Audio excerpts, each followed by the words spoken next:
Taïwan. Une île montagneuse au large de la Chine, entre le Japon et les Philippines. Au nord se trouve la capitale, Taipei.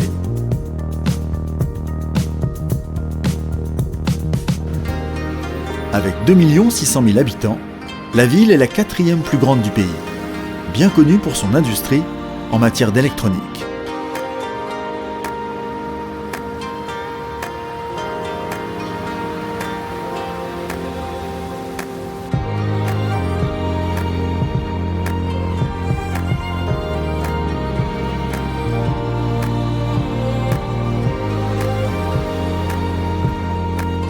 Taipei affiche une architecture plutôt variée.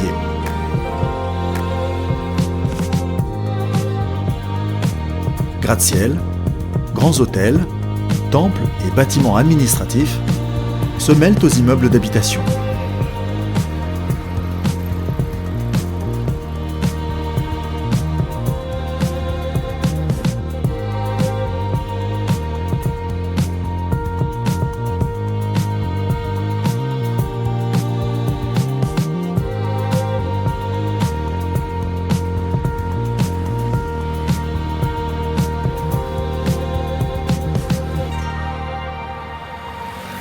De nombreux arbres bordent les rues, certains laissant tomber leurs lianes, donnant une sensation de jungle sur les trottoirs. La ville compte aussi quelques parcs, conçus comme des havres de paix.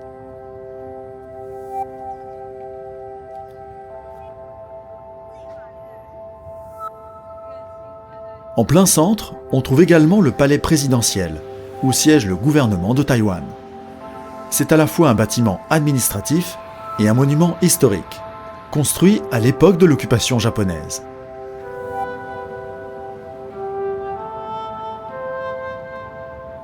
À Taipei, les immeubles vétustes côtoient les buildings les plus modernes, dans lesquels se cachent parfois des centres commerciaux aux marques prestigieuses.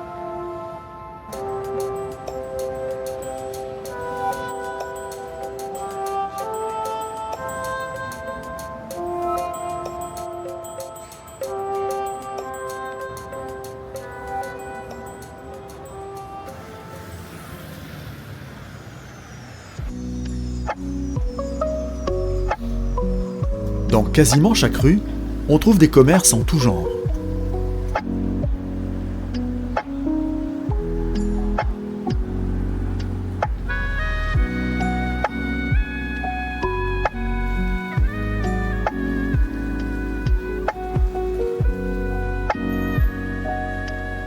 Notamment des petits supermarchés, ouverts tous les jours, 24 heures sur 24.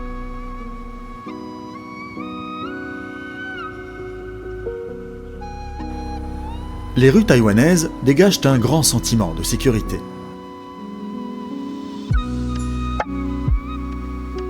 On peut laisser son casque sur sa moto et même oublier son sac à l'arrêt de bus. Personne ne les prendra. À Taipei, les 2 roues sont nombreux.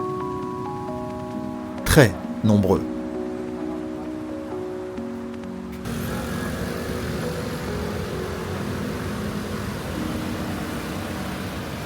Mais la circulation reste fluide et les usagers plutôt respectueux du code de la route.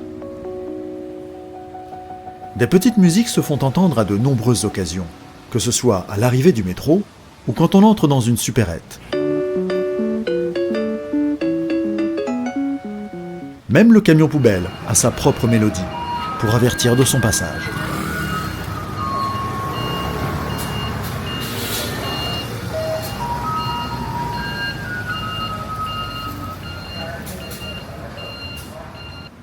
Mais la fierté de la ville, c'est sa tour 101, nommée ainsi d'après le nombre d'étages. Un immense gratte-ciel de 508 mètres de haut, bien plus haut que la tour Eiffel et ses 300 mètres.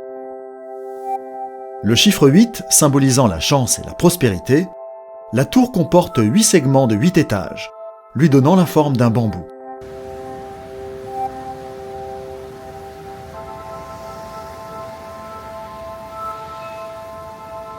Conçu pour résister aux séismes et aux typhons fréquents sur l'île, ce World Trade Center taïwanais accueille essentiellement des bureaux, mais aussi un luxueux centre commercial.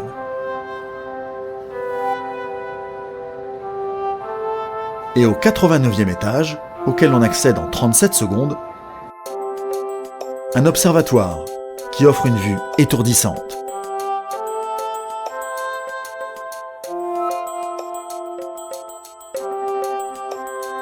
Ce panorama à 360 degrés sur la ville attire des visiteurs du monde entier.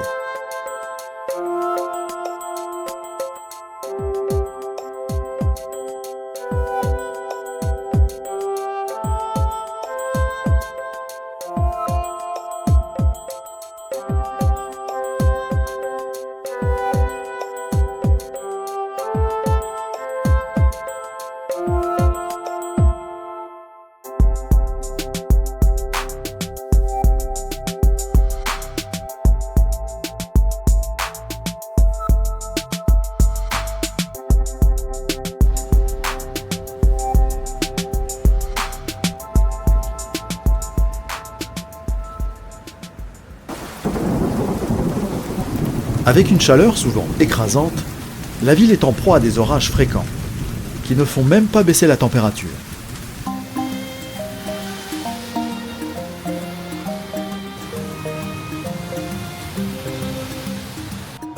Les locaux sont habitués, et le parapluie est un accessoire indispensable, non seulement contre les intempéries, mais aussi lorsque le beau temps revient, pour se protéger du soleil.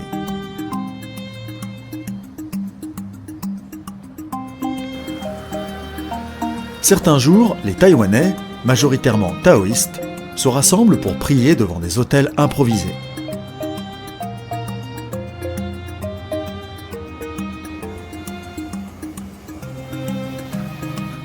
On trouve également des petites tables garnies de nourriture et de bâtons d'encens en guise d'offrande aux dieux.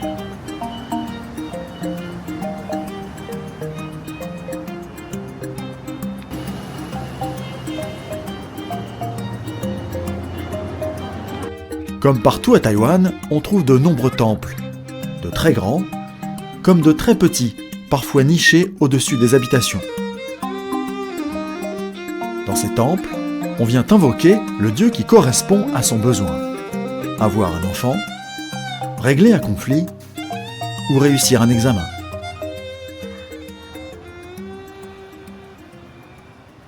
Quand le soleil se couche, la ville se pare de mille feux.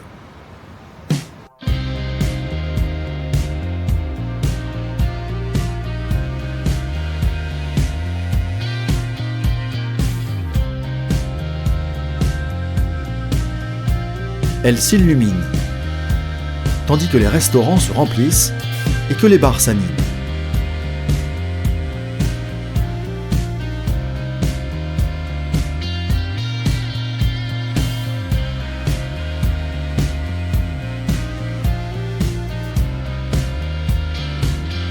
Peu avant minuit, le personnel vérifie l'âge de ses clients, car quelques minutes plus tard, la police débarque souvent par grappe de 30 policiers pour vérifier les cartes d'identité,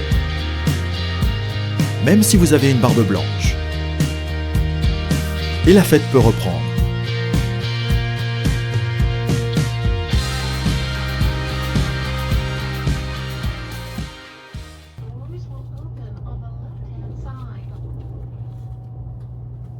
Après la capitale au nord, le meilleur moyen de passer au sud de l'île est de prendre le train à grande vitesse. Direction Kaohsiung. Cette grande ville du bord de mer compte plus de 2 700 000 habitants. C'est la deuxième plus grande métropole de Taïwan. C'est aussi la plus ensoleillée. D'origine industrielle, elle opère une transformation vers une cité moderne, culturelle et touristique.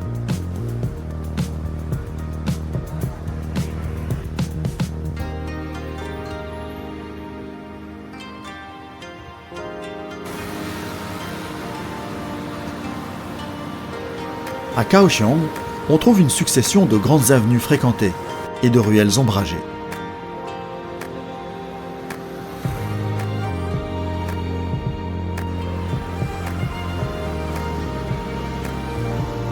commerces et restaurants sont très nombreux, au pied de la centaine de gratte-ciel qui dominent la ville.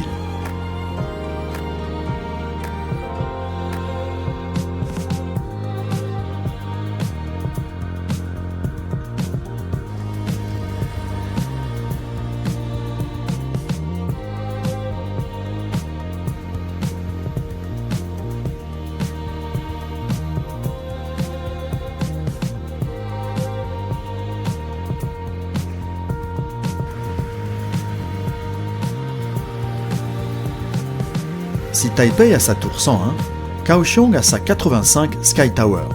85 pour le nombre d'étages. 2 pieds et une tour centrale de 278 mètres. Abritant autrefois des boutiques, restaurants et hôtels de luxe, la 85 Sky Tower est aujourd'hui peu utilisée, voire partiellement abandonnée.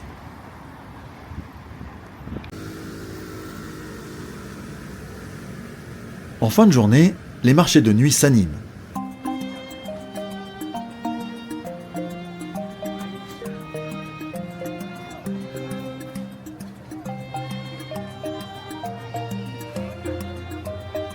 On y trouve de tout, pour pouvoir grignoter toute la soirée.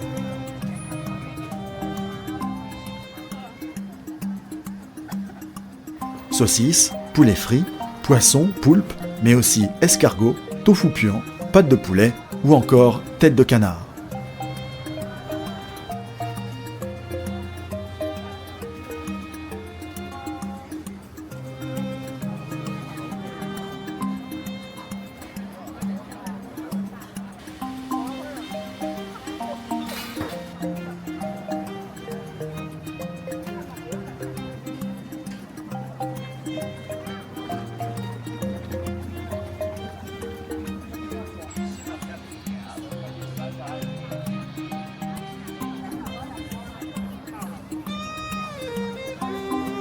Kaohsiung étant située sur la côte sud-ouest de l'île, elle dispose d'un vaste port, le plus grand de Taïwan, dont l'entrée est assez remarquable.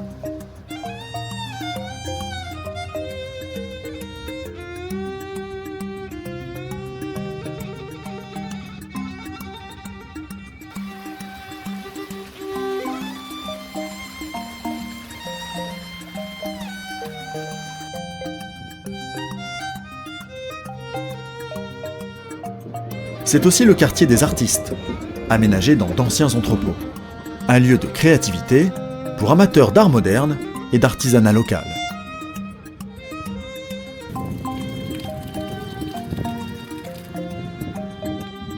Le site dispose d'une longue promenade qui permet de profiter d'un panorama sur la ville et ses gratte-ciel.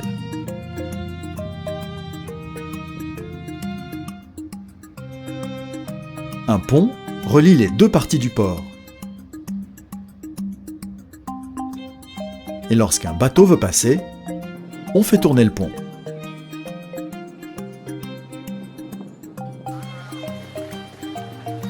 Si l'endroit est assez calme en semaine, il s'anime le week-end, notamment grâce à son marché d'artisans, très prisé des habitants.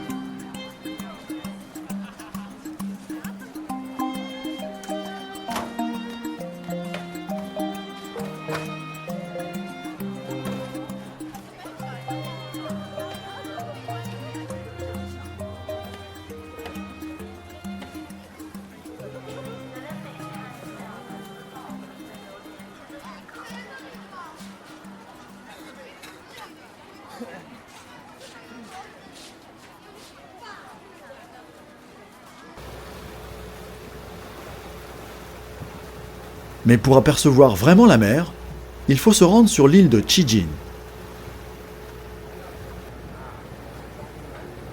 Située à quelques minutes en bateau.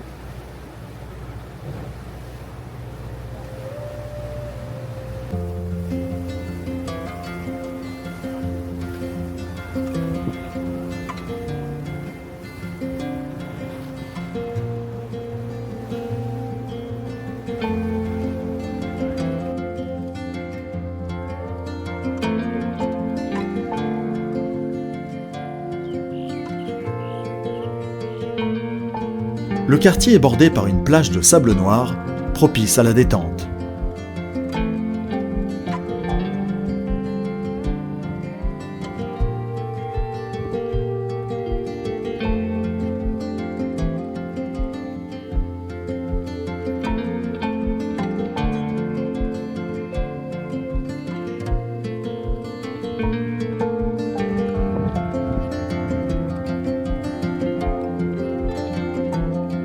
peut se promener le long de la mer,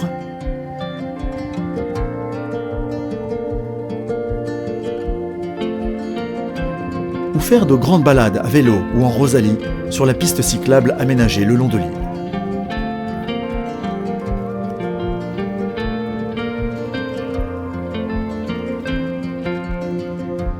Le quartier accueille aussi un marché aux poissons, plutôt bien garni.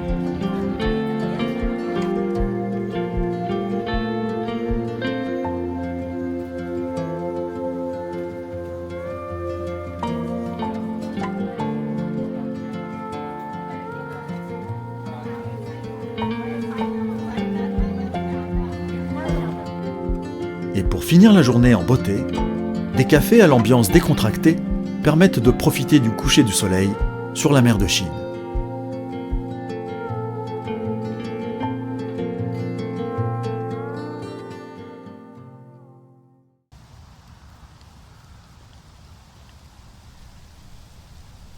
L'une des visites phares de Kaohsiung est probablement le lac au lotus, avec ses temples, ses ponts, ses statues et ses sanctuaires. C'est un lieu à la fois visuel et spirituel. On y découvre les pagodes du dragon et du tigre. Pour se porter chance, il faut rentrer par la gueule du dragon et ressortir par celle du tigre.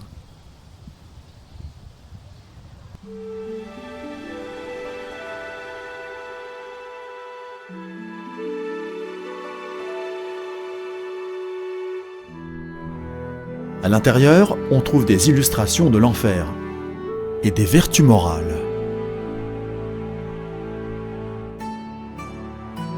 Quant aux deux tours, elles permettent de profiter d'une vue imprenable sur le lac et ses alentours.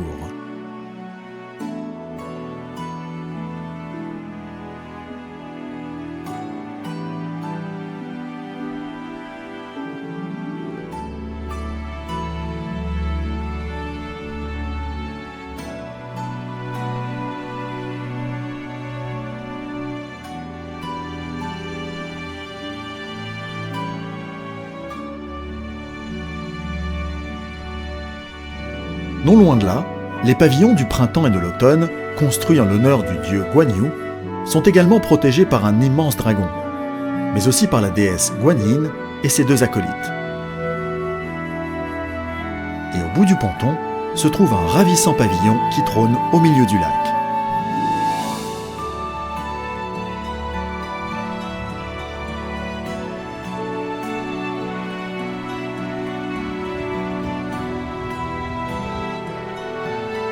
Les temples alentours forment un concentré de traditions taoïstes, bouddhistes et confucianistes.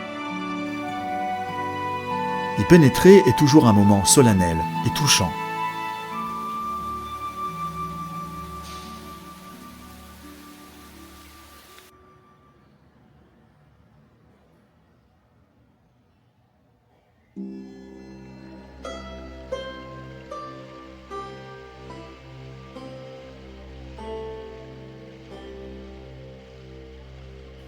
Les Taïwanais aiment venir prier la divinité, qui pourrait leur venir en aide.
Entre traditions ancestrales et technologie de pointe, Taïwan est un pays fascinant.